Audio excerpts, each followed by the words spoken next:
Swayam Prabha. Digital India. Educated India.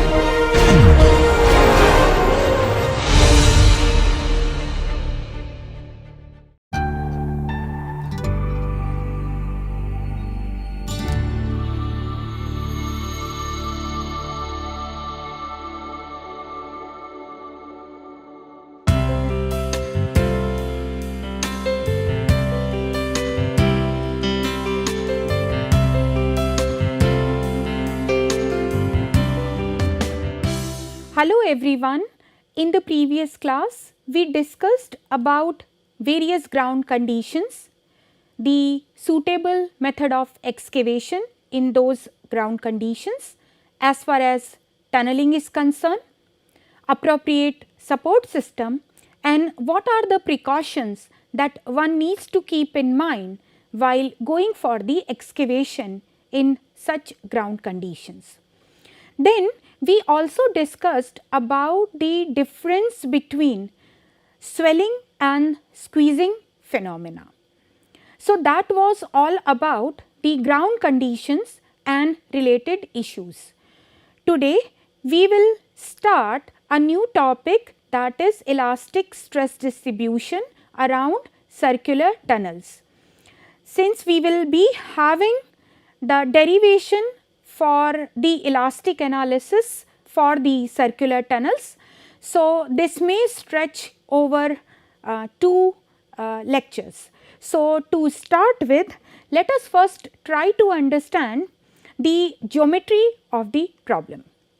So to start with, look at this figure, and here you have this excavation in the form of circular tunnel which has the radius equal to A. That has been shown here.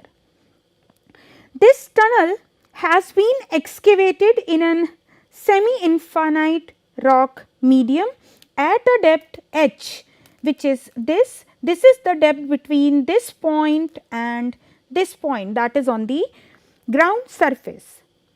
You need to take a look here that this overburden depth is much larger than the radius of this circular tunnel.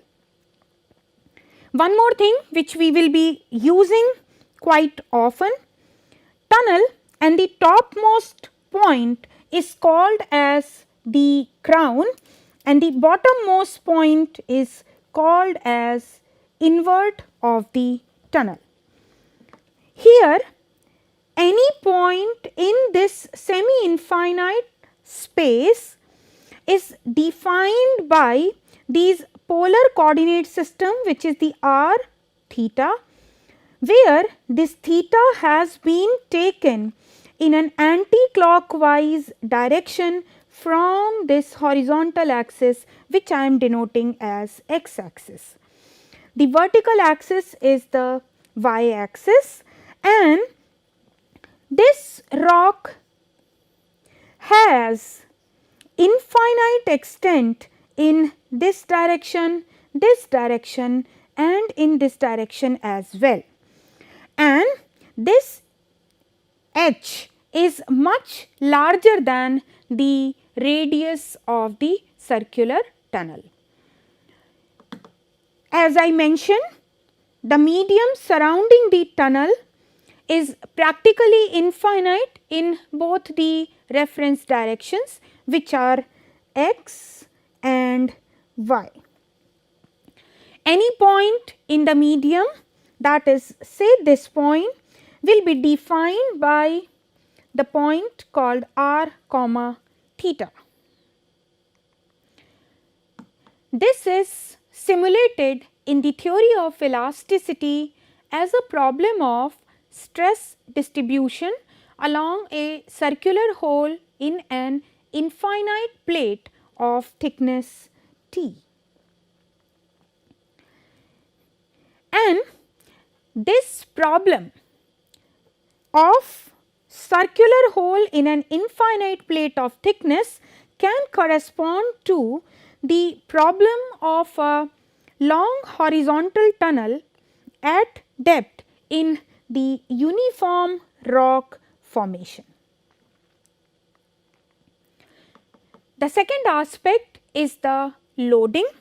See, this is the tunnel. You have the two reference axes x and y. This is the point defined by r comma theta, where theta is the angle in the anticlockwise direction from this x axis. The radius of the tunnel is a. Now, the applied stress in x direction is Sx, and applied stress in the y direction is Sy. These stresses, they are acting at the boundary of the medium. And where is the boundary of the medium? We saw that we can consider these two extent of the medium as an infinite. So, when this r is tending to infinity, there these applied loads in the x direction and y direction, they are taken as Sx and Sy respectively. So, this Sx and Sy, they are uniformly distributed along the thickness of the plate, which is T. U be the displacement in the radial direction and V is the displacement in tangential direction, which is perpendicular to U direction. The third aspect is related to material properties. So, it has been assumed that material around the tunnel is homogeneous, elastic and isotropic. So, E and nu are going to be the material characteristic of rock around the tunnel. Boundary conditions, as I mentioned, that at a distance away from the boundary, that is at r tending to infinity, this sigma r and tau r theta, they will be due to the stress which are applied at r tending to infinity. And what are those stresses? They are Sx and Sy in x and y direction respectively. Let us see how can we represent these boundary conditions mathematically. So, in this case, your sigma r is going to be half Sx plus Sy plus half Sx minus Sy cos of 2 theta, and tau r theta is equal to minus half Sx minus Sy sin of 2 theta, and I write this equation as equation number 1.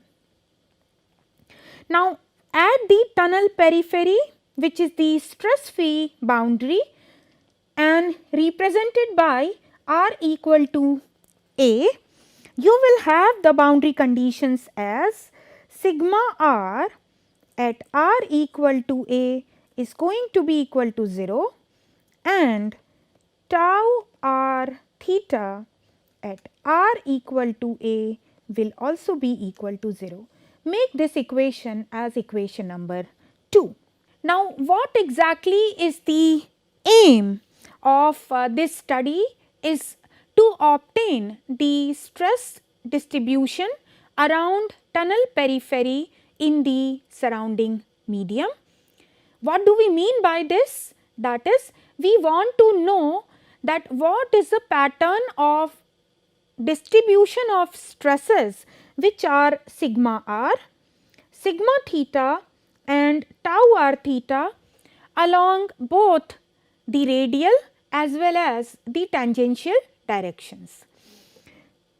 Plus, we want to know the variation of these stresses along theta equal to 0, means it is going to be the x direction, and theta equal to 90 means along the y direction, and also I need to study the pattern of the distribution of these stresses around the tunnel periphery for theta varying between 0 and 90 degree.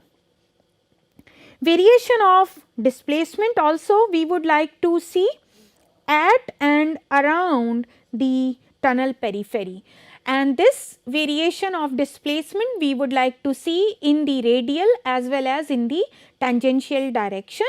In the radial direction, this displacement is represented by u, and tangential direction it is v. Now, let us try to see how to obtain the solution of this problem using the theory of elasticity. So, basically this involves the solution of, first is the differential equation of equilibrium for a 2D situation. Let us see what are these equations. So, we have del x of sigma x plus del y of tau y x plus rho x is equal to 0. Mark it equation number 3 1. And other equation is del x of tau xy plus del y of sigma y plus rho y equal to 0. 3 2. Then we need to have the differential equations of compatibility for a 2D situation as well. So, that is given as del 2 del x 2 plus del 2 del y 2 of sigma x plus sigma y equal to 0. Make it equation number 4. Now, when these set of equations, that is equilibrium equation and the compatibility condition, when these are subjected to the set of appropriate boundary conditions pertaining to the problem, these gives us the solution of the problem using the theory of elasticity. Now, what should be the approach towards the solution? So, in this case, Airy's stress function approach is to be used. Now, this Airy's stress function is represented by phi, and we need to assume that there is the absence of body forces. These are rho x and rho y in the previous equations we have seen, or when these are constant.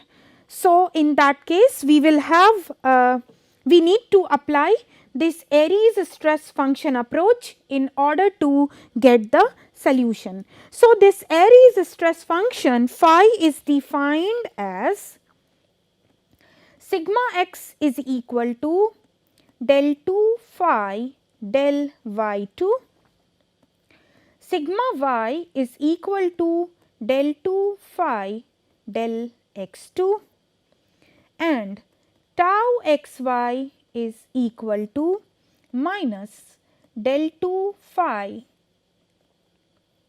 del x del y. Now, just substitute all these three quantities to equation number 3 1. What we are going to get as left hand side of the equation as del x of sigma y, so which is del 2 phi, when you apply these three quantities in equation number 3 1, we are going to get this LHS or the left hand side of the equation as del x of sigma x, which is equal to del 2 phi del y 2 plus del y of minus del 2 phi del x del y, and this is going to be equal to del 3 phi del x del y2 minus del 3 phi del x del y2, and this will become equal to 0, which is equal to the right hand side of equation number 3 1.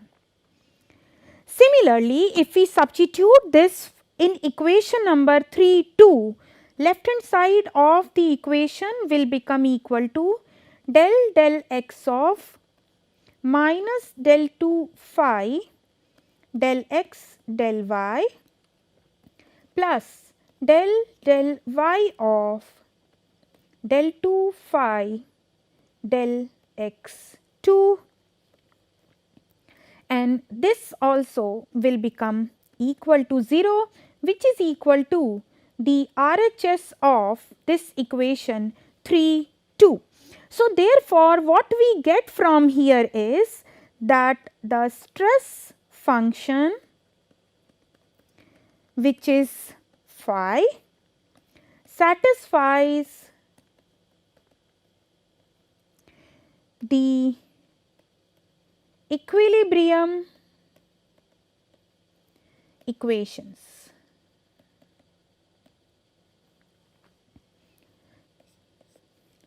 Because equation 3 and equation 3 1 and equation 3 2, they were corresponding to the equation of equilibrium, and we can see that whatever is this stress function, it satisfies these. Now, what will happen to equation number 4, which is the compatibility equation? Just substitute the expression for phi in equation number 4 and you will get an expression like this, that is del 2 del x2 plus del 2 del y2 of del 2 phi del y2 plus del 2 phi del x2, which is equal to 0. So, this will give me del 4 phi del x4 plus 2 del 4 phi del x2 del y2 plus del 4 phi del y4 equal to 0. I mark this equation as equation number 5. So, any stress function phi, any stress function phi satisfying equation number 5, that is this equation, will also satisfy equations 3 and 4. So, that is the thing we need to keep in mind. Now, what can be the choice of this stress function for this problem of finding the stress distribution around a circular tunnel in the elastic rock? So, we need to assume a stress function of the form like this: phi is equal to A log of r plus b r square plus c r square plus d r to the power 4 plus e r to the power minus 2 plus f, close this bracket, into cos of 2 theta, and I will make this equation as equation number 6. Now, you see that this phi is a function of r and theta, where these constants a, b, c, d, e and f, these are arbitrary constants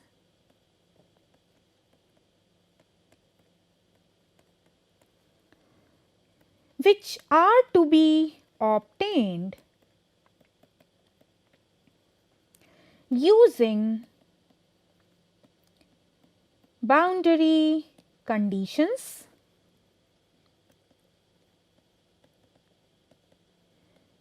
which are relevant to the problem.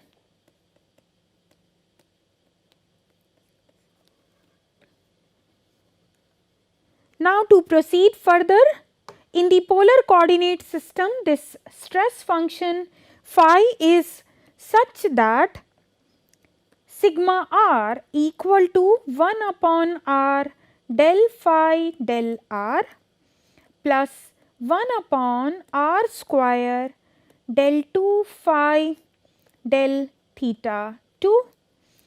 This is equation 7a.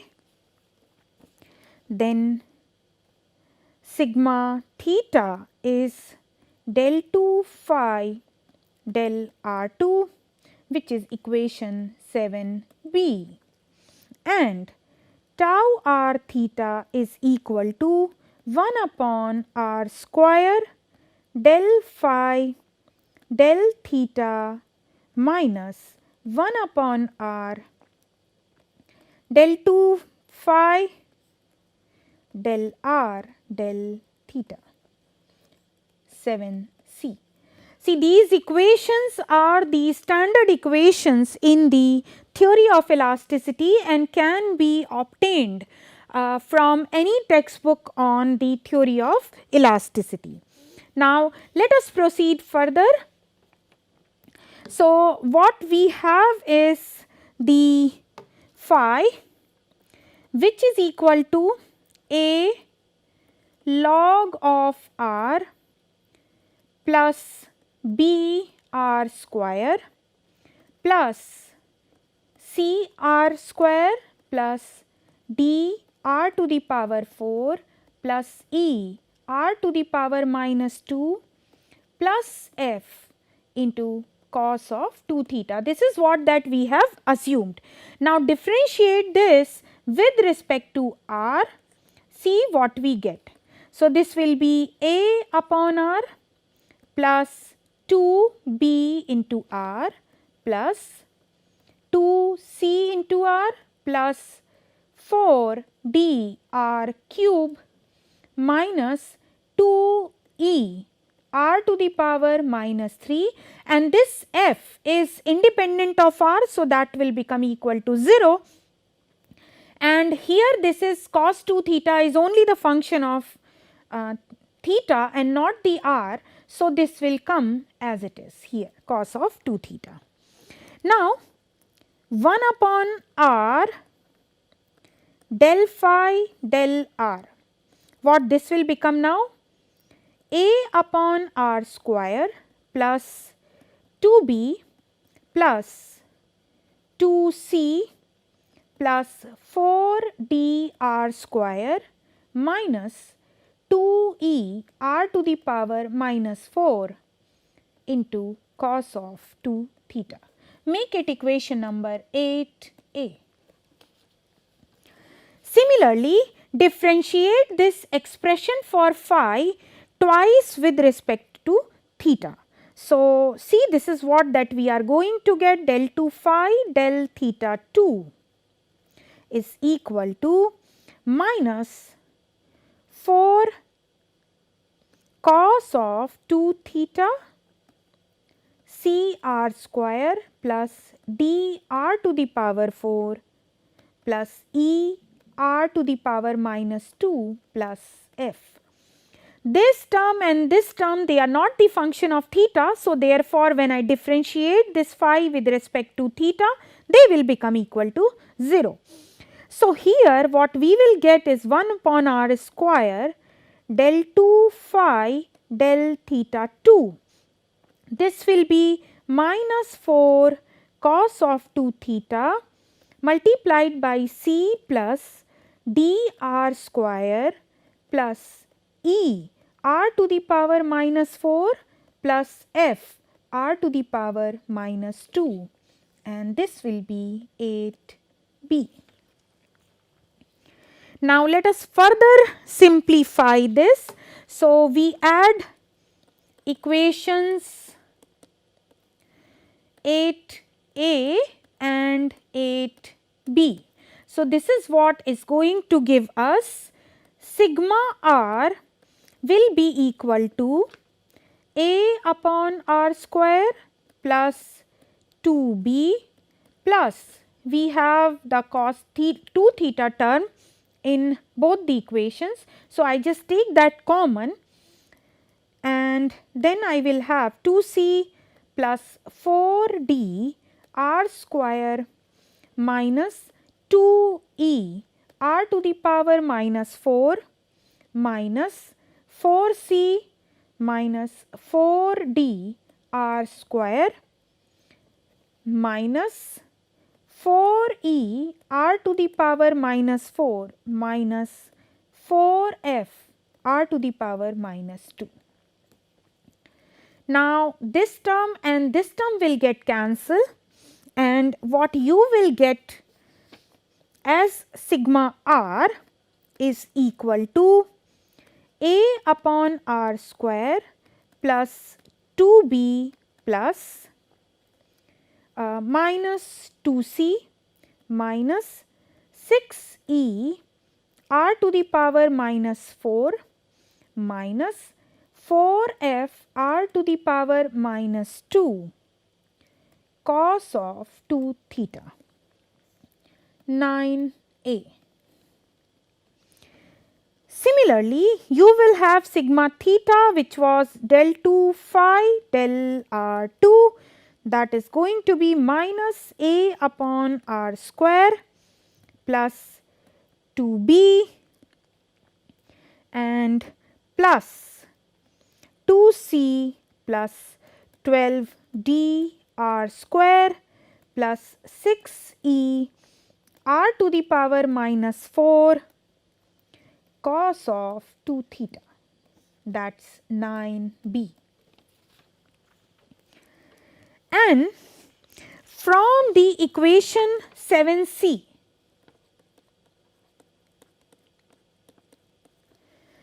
this will give me tau r theta will be equal to 1 upon r square.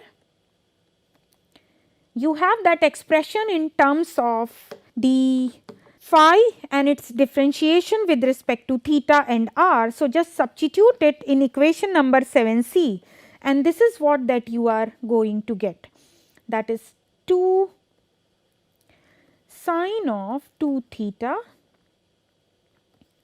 c r square plus d r to the power 4 plus e r to the power minus 2 plus f, that is the first term, minus 1 upon r del r of minus 2 sine of 2 theta, and you will have inside the bracket c r square plus d r to the power 4 plus e r to the power minus 2 plus f.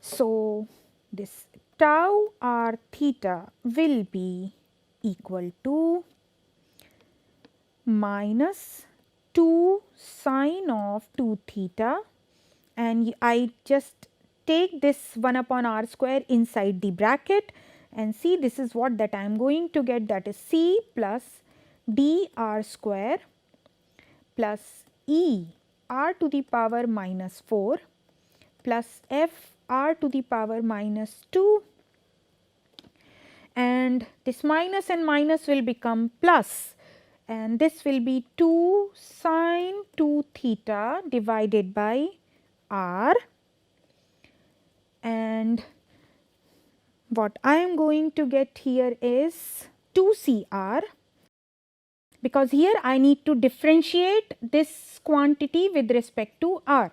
So, this is what that I am going to get is 2 cr plus 4 dr cube minus 2e r to the power minus 3. So, this will be further simplified, that is tau r theta. You take sine 2 theta common and what you will get is minus 2c minus 2d r square minus 2e r to the power minus 4 minus 2f r to the power minus 2, and here you will have plus, this is 4c plus 8d r square minus 4e r to the power minus 4. And therefore, what you will get, tau r theta will be equal to 2c plus 6d r square minus 6e r to the power minus 4 minus 2f r to the power minus 2 multiplied by sine of 2 theta. Make this equation as equation number 9c. So, this is how we can get the expression for sigma r, sigma theta and tau r theta in terms of the constants of the assumed stress function phi. Now, we need to substitute the boundary conditions. So, we have the boundary conditions, one was at r tends to infinity and another one was at r tends to 1. So, first let us apply that at r tending to infinity. The boundary conditions are going to be, that is sigma r at r tending to infinity is equal to half Sx plus Sy plus half Sx minus Sy cos of 2 theta. So, what I will do is, I just substitute the expression for sigma r in terms of the constants for phi. So, what I will get from there is this quantity, which is half Sx plus Sy plus half Sx minus Sy into cos of 2 theta. This is going to be equal to the expression which we have got for sigma r earlier. So, that is going to be a upon r square plus 2b plus, I had minus 2c minus 6e r to the power minus 4 minus 4f r to the power minus 2 into cos of 2 theta, this whole thing. And here the condition is that r should tend to infinity. Now, what I will do is, I will compare the terms on this side and this side of the equation. So, comparing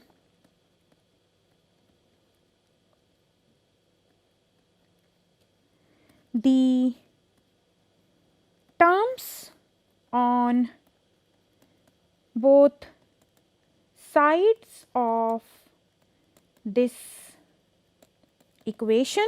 So, what we will get is, see here, this is independent of theta and these two terms are independent of theta. So, what we are going to get is half Sx plus Sy, this would be equal to this term a by r square plus 2b. Now, here this r is tending to infinity. So, what will happen to this term a upon r square? This will become equal to 0. So, therefore, this quantity will become simply equal to 2b, 10a. And other term, which is half Sx minus Sy, this will be equal to, see this is r to the power minus 4 and this is r to the power of minus 2. So, when r tends to infinity, these two terms will become equal to 0. So, this is going to be equal to minus 2c. So, this is 10b. Now, what will happen to tau r theta at r tending to infinity? This is given by minus half Sx minus Sy into sine of 2 theta, or we can write as minus half Sx minus Sy sine of 2 theta. This is equal to 2c plus 6d r square minus 6e r to the power minus 4 minus 2f r to the power minus 2 into sine of 2 theta. Now, again in this equation, if we just compare these terms, and obviously this is subjected to the condition that is applicable when r tending to infinity. So, when this r is tending to infinity, this term will become equal to 0 and this term will also become equal to 0. But what about this term? See, here you have positive power of r, and when r tends to infinity, this term will also tends to infinity, which is physically not possible. So, that gives me the condition that this constant d has to be equal to 0. If this equation needs to have the physical interpretation, then the constant d should be equal to 0. So, what we are going to get, if we just compare the terms once again for this equation. So, comparing the terms on the both sides of the equation, what we will get is half Sx minus Sy would be 2c plus 6d r square, and of course, the condition is there that r is tending to infinity.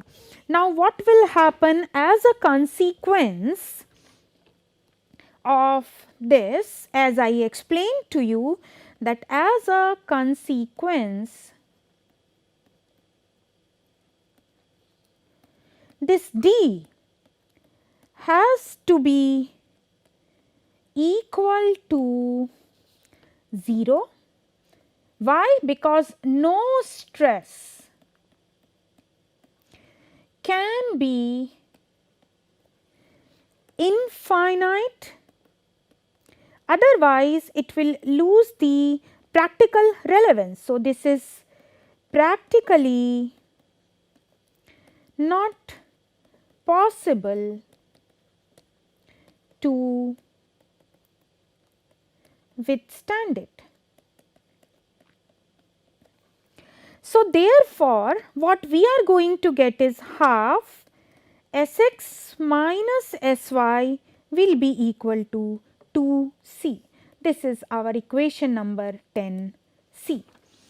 So, this way we saw that how using the theory of elasticity we can approach towards the problem related to the determination of elastic stress distribution around a circular tunnel.